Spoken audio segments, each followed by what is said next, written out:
well. Grab one that piques your interest.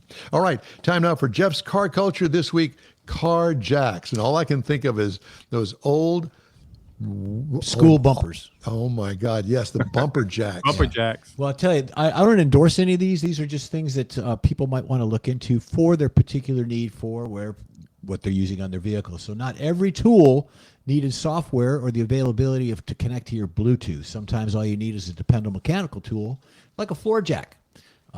Whether you're rotating tires or changing brakes, quality jack is the foundation of most of your do-it-yourself jobs. So here we go, Michael.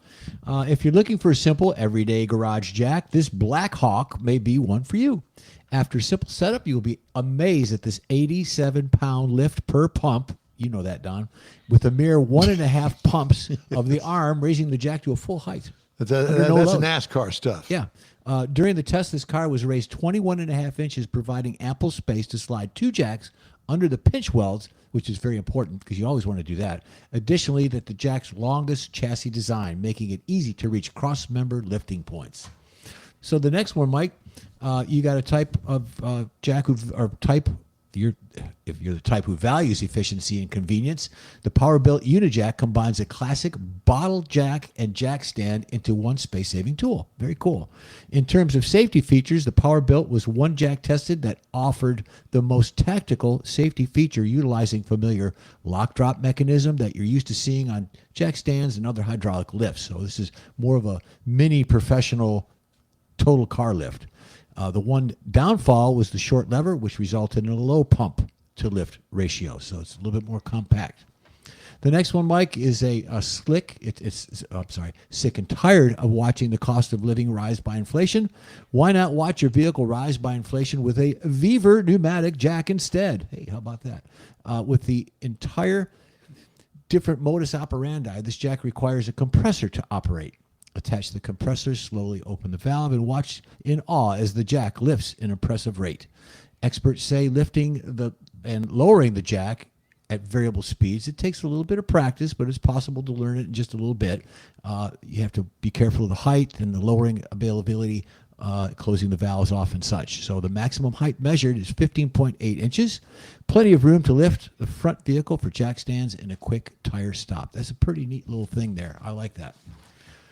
Unless your vehicle is a military-grade tank, you'll be hard-pressed to find a car in your fleet that the Big Red can't lift. The Big Red has an impressive weight capacity of 8,000 pounds, and that shows its heavy-duty steel frame and reinforced lifting arm. Another thing about the Big Red is that the low-profile jack can be used in low-profile vehicles with low height of 3.8 inches at its lowest setting. The max lift of this is 20.5 inches. The lifting range is versatile enough for a variety of cars, strong enough to handle the heaviest of the lot. So that's a pretty good little jack there. Last one, Mike. If you're looking for low, light, and long-lasting trusty jack, the Pittsburgh low-profile aluminum racing jack may be just what you're looking for. The low-profile design is specifically tailored for vehicles with minimal ground clearance, making it a great choice for racing enthusiasts or low-profile vehicles. Experts say what makes it different is the traditional floor jack is aluminum material design. Weighing in at 24 pounds less than the next size up makes all the difference in maneuverability and portability. So it's important to move those things around. If you put it in your trunk or the back of a pickup, you got to have that lightweight and also be able to lift your vehicle up. So again, check them out. If you've got a specific need for it, be it racing or just everyday do-it-yourself stuff, check them out. Man, my Corvette, even the lowest of the low jacks, I still have to get under there and kind of give it an ease elbow. that thing up, just like a quarter of an inch to get the jack underneath there. And there are 4 jacking points on the car, 2 on each side, and you're supposed to have what is called a puck, and it's a thing that goes into the frame, and you twist it to hold it there. Lock it in. So that makes it even lower because the puck is probably about half to 3/4 of an inch thick. What a pain! All right. Well, there you go. Thank you, sir. All right, Mr.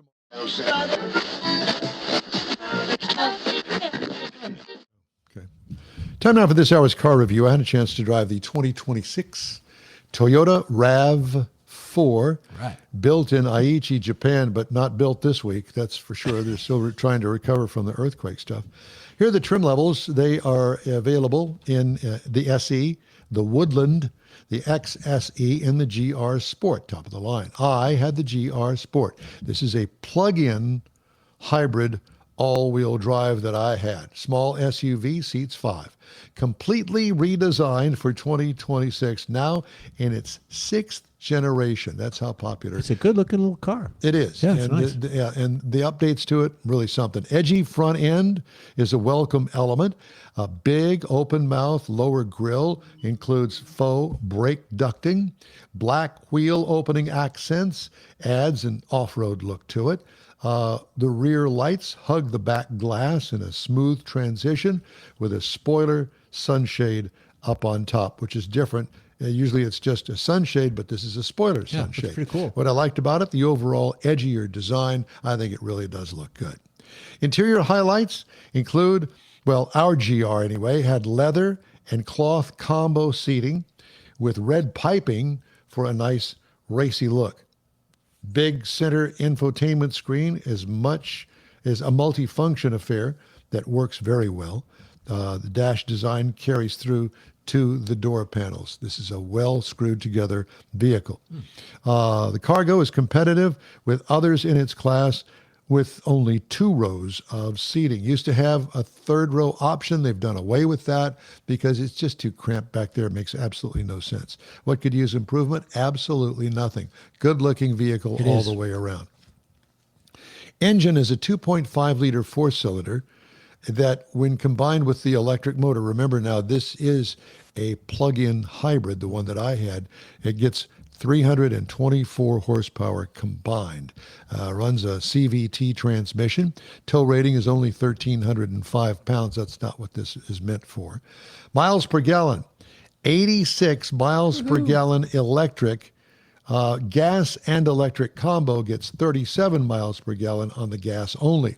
I got 83.1 miles per gallon electric over 355 miles. But remember, the electric is only good for a very short period of time. It is a plug-in electric hybrid. What I liked about it, it can drive up to 52 miles on a full charge on the electric without the gas kicking in. And what could use improvement? Well, I used 70% of its full charge over 40 miles. That's doing the highway. And I plugged it in at work, and I plugged it in at home. And so I basically drove for free. Oh. Well, except for the price of the electricity. Ride and handling, the GR Sport offers a little more feel to it, but it is still a family SUV. What could use improvement? Nothing, because of the different trim levels offered. The base trim price on this GR plug-in hybrid is $48,500. Price is tested $51,335. That's pretty expensive. Now you can get into one with just a plain gasoline engine 4-cylinder for $42,950. I don't want to discourage you from putting it in the mix if you're shopping for an SUV like this. Competitors, Hyundai Tucson plug-in hybrid. It goes for $40,325 as a starting price. The Kia Sorento plug-in hybrid starts at $48,290, and the Ford Escape plug-in hybrid starts at $35,400. That's the plug-in hybrid. And those are the competitors to it. I think I'd look at that. Hyundai Tucson starts at $43,325. Or just get the non-plug-in hybrid part of it. And aren't they going to discontinue the Escape? Isn't Ford putting that aside? Something comes to mind that they're not building that anymore. You're asking me to remember that? Yeah. No, I don't remember that. Tune in next week for the answer. Yeah, or not. Thank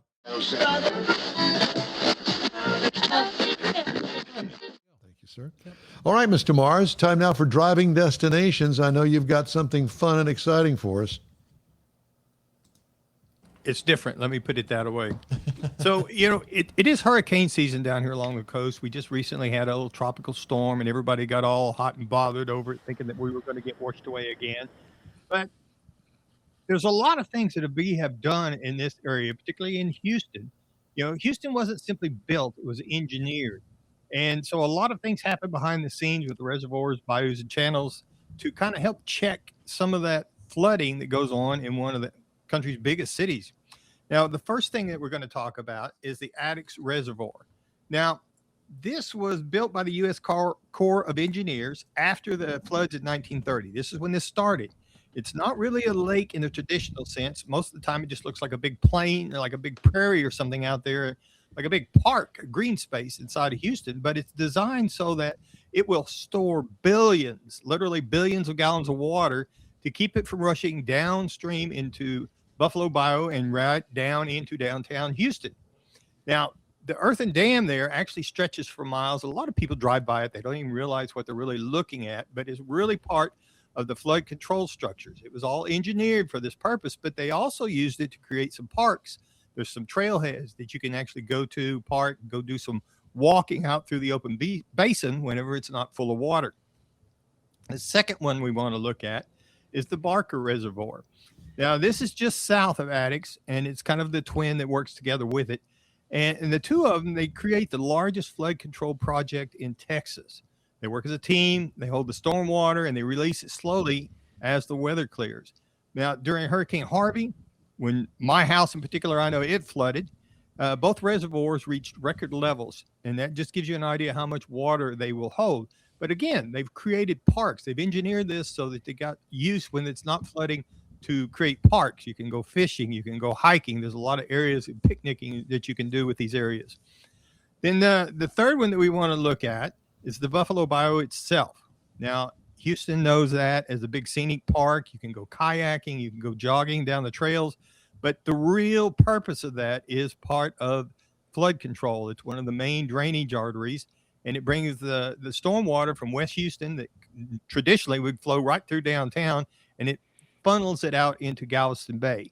And again, there's a lot of parks and green spaces that go along the way. And so it's not just for recreation, but it does, because of the spacing, the way they're designed, it looks like a big slope that goes back, almost like you would consider a beach, but it's a green space. That's so that it can hold even more water. The fourth one we want to talk about is Terry Hershey Park.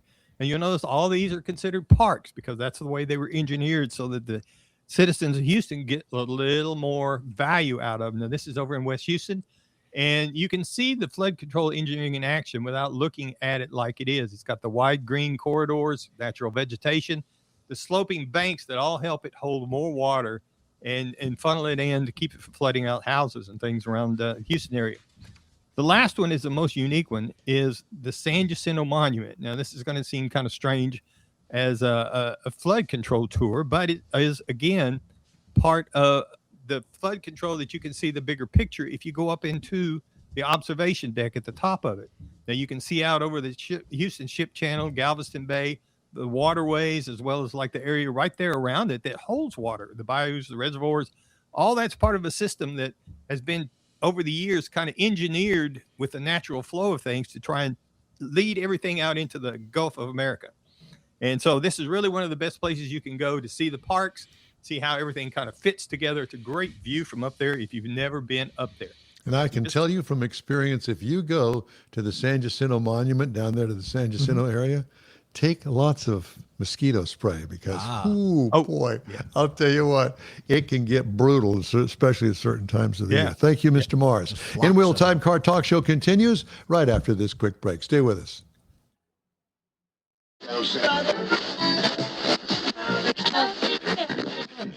So enjoy. All right. Yeah, well, mine ran yesterday, and darn, you killed me. Time now for This Week in Auto History, Mr. Mars. Howdy, sir. Okay, we got a few things that we found that would be of interest this week in auto history. We're going to start out with, in August the 3rd, 1981, Chrysler officially introduced the K car. Now, they weren't real flashy, but they were very important in bringing their front-wheel drive platform because it was... They sold the heck out of these. Yeah. Yes. And it was what it helped Chrysler manage to get through the financial collapse back in the 1980s. So it was really important for them to push this car out. Then the other thing we're going to look at on August the 1st, way back in 1899, and I really wish Sergeant Woodard would pull me over under these circumstances. Back New York City police made their first America's earliest automobile speeding arrest.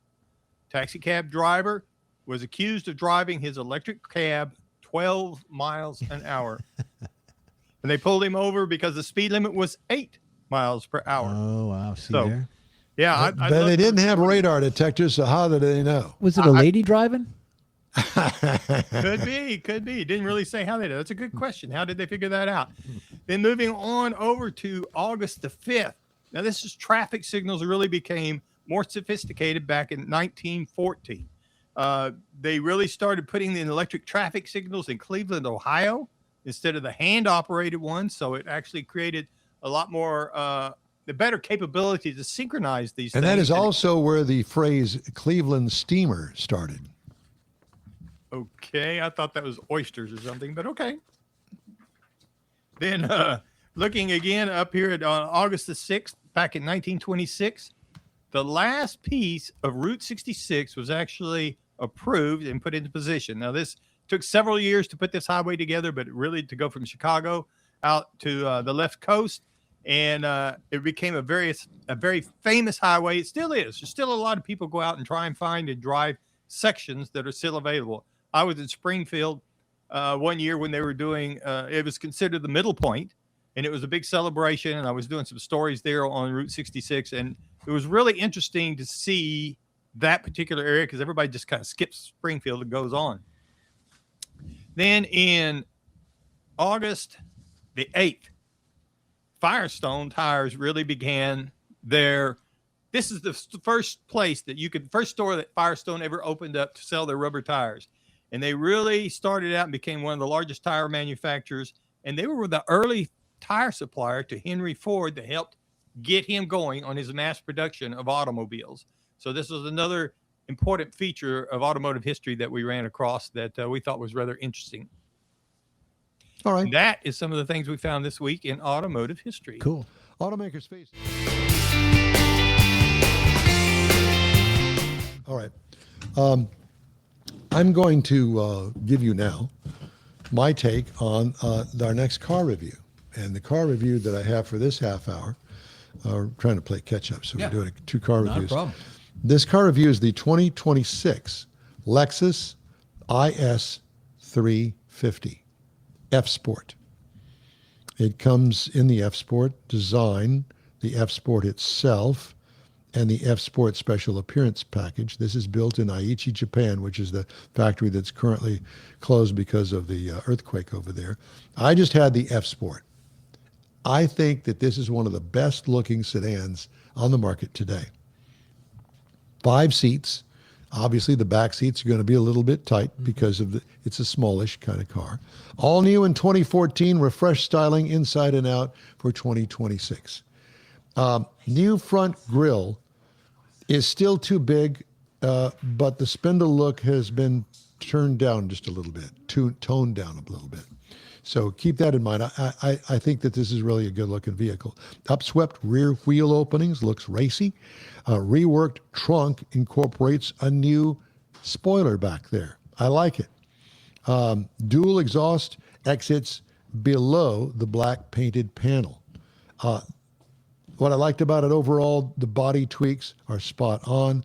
I don't think anything could use improvement. Good-looking wheels. Yep. Red calipers. It's got its going. Look at that interior. How could you not like that? That is good looking right there. I love that thing. Yep. Interior highlights include new infotainment system. It is the bomb. No more touchpad. Thank you, thank you, thank you.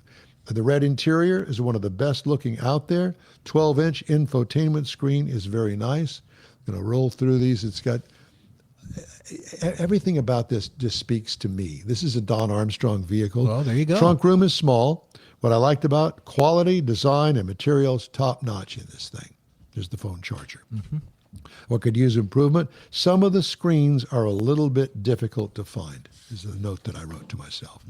This is an old school 3.5 liter V6 naturally aspirated that turns out 311 horsepower, 280 pound-feet of torque.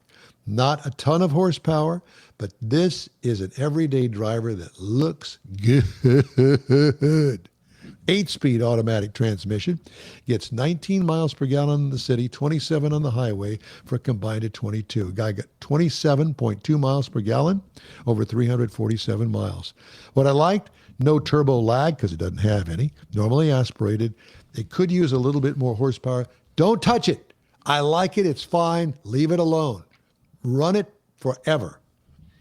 Ride and handling, sporty, but not too rough or stiff. What could use improvement in the ride and handling department? Nothing. Base trim price, $47,950. Prices tested $60,473. The base model price, $45,500. Competitors, BMW 3 Series, $48,000. Mercedes-Benz C-Class, $49,000. These are base prices now. And the Genesis G70, $43,450. And that's my review. Next week, Hyundai Elantra Hybrid.